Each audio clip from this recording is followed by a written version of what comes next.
Hey there, my name's Tim, and just to give you a little background on myself, I teach high school construction and some wood shops and welding type classes. And when it comes to Festool, prior to last June, I really didn't know a whole lot about them. Seen them in a magazine, never used them. Had an opportunity through our local community college to take a class, a chair making class, where they brought out a guy and he had a bunch of Festools that he brought out, some Rotex sanders, his tables, some cool stuff. Seen them, yeah, those are cool. Finally got one in my hand, and holy cow, it was like heaven. Well, when we fast forward a couple months, would have been about this last October, I'm sitting in my office on a grading day, and a lady calls up, hey, I've got some tools here. My husband passed away this summer, and he was a big woodworker, and we'd like to donate some of them to your school if you're interested. I thought, sure, yeah, I'll go out and take a look. So I go walking up the stairs to a shop, and lo and behold, it's almost like a light beaming down on me. Here's this Festool Kapex miter saw sitting there. Thinking, yeah, this is cool. If this is half as cool as those sanders that I use, we'll really be in business here. So, needless to say, we got a number of tools. We got some equipment from her, and one of these was this Kapex here that I just absolutely love, and there's so many good things about it. And I have to tell you, we've used this Kapex a little bit here, and you know, it's really a nice saw. So many nice things about it. The soft start, the laser guide on both sides, but the thing that we've really found super useful is the ability to lock down the blade so that it only goes down to a certain depth. We had an auction for one of our school groups here a little while back, and we wanted to donate something cool to the auction, and we found this wine rack that had a half arc and some uprights in it that required dados. And I'd always, for dados, use the table saw and run it back and forth, and yeah, it works okay, but it makes me really nervous doing that with the kids, with the students. Plus, it's just, I think, a little more difficult with it being hard to see.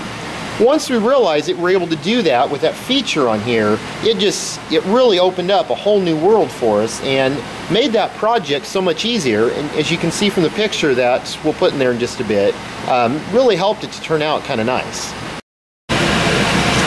And what we're able to do here with this feature that I really love is we have this little knob here that all we have to do is lock it down. We can twist it a few times, and we can get it so that's as far as the blade goes down. So for that place where we had to make some dados, and we wanted them to be really tight-fitting dados, as that was the top of this wine rack, and we didn't want to see a bunch of gap there where the upright came up. We're able to do that and get this lined up here so we can put a line, and in essence use this as a radial arm saw, which, one, made it easier for us to see our work.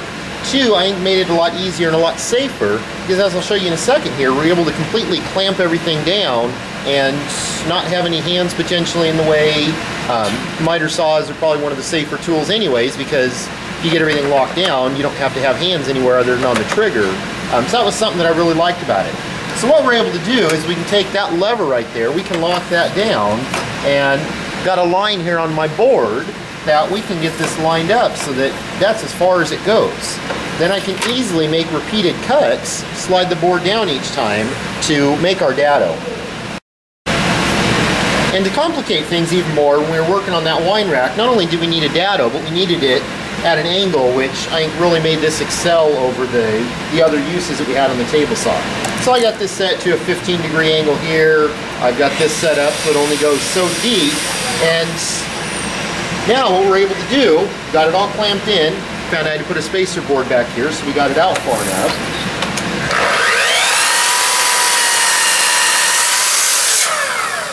Run that through, make a cut. So I've got the nice laser guides on either side so I can get it lined up. Slide it over just a little bit, clamp it down again.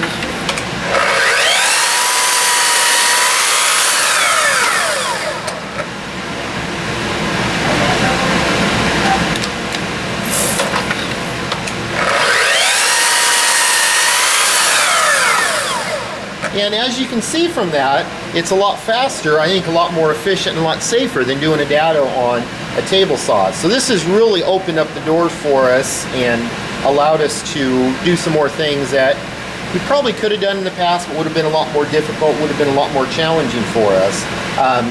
And there's so many other good things that we could say about this saw. Just an amazing piece of machinery, piece of engineering, and all the thought that went into it, and for our uses, where I'm working with some advanced kids and some wood shop type stuff, so many things that make our life so much easier and make it so much safer that we can do with this saw.